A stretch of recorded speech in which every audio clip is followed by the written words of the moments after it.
Good morning, my name is Tom, and today we're doing a short little EDC video when it comes to knives.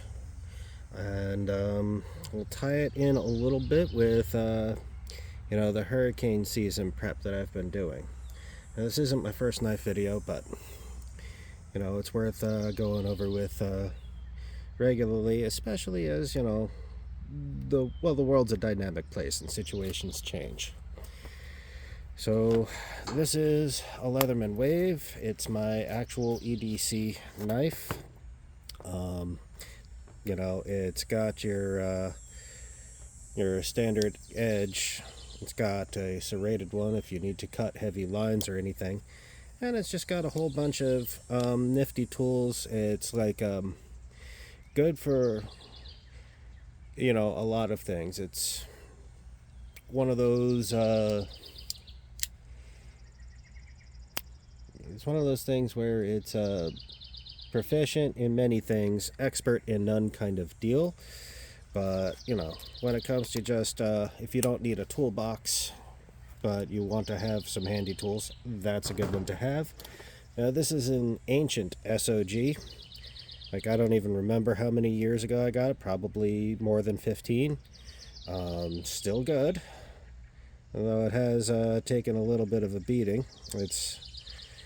They make better tools now than they did back then.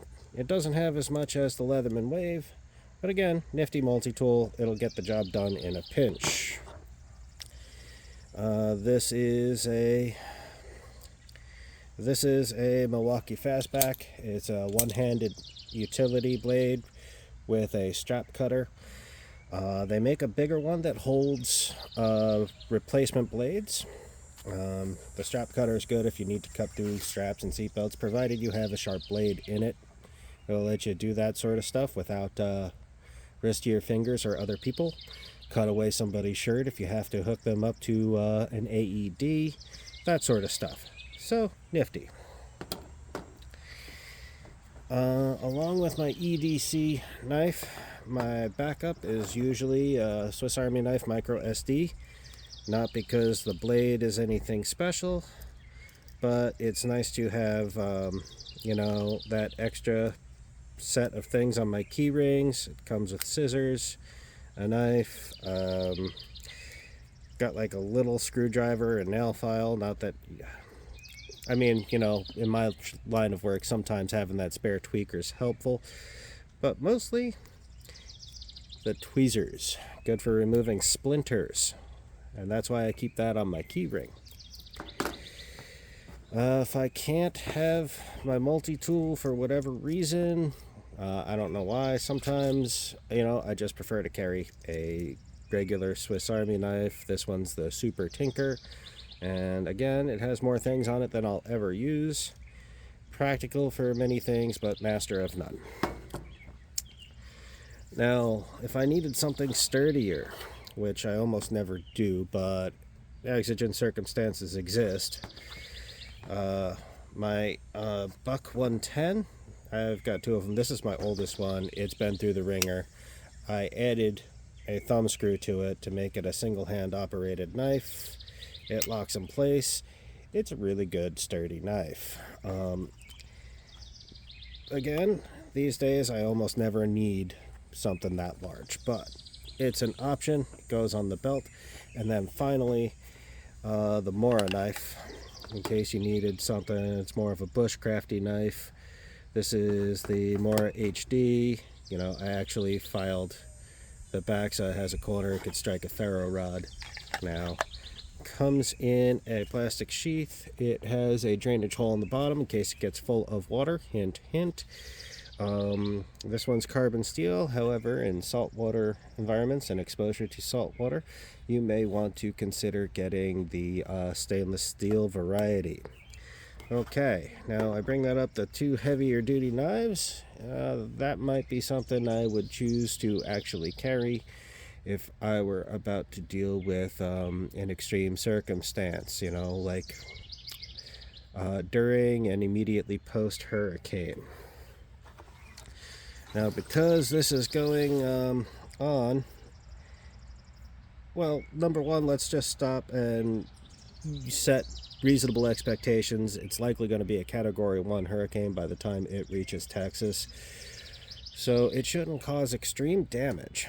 Now, tensions tend to be high and in these circumstances, and people's defenses are on high alert. So we're going to talk a little bit about defensive items.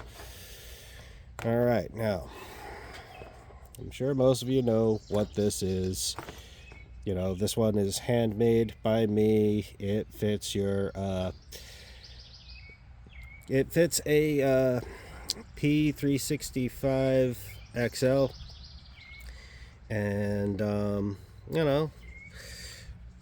I'm just going to go ahead and say, when it comes to defensive situations, that might be the correct option to use 1 out of 10,000 incidents or less. Like, seriously, that is usually the wrong item.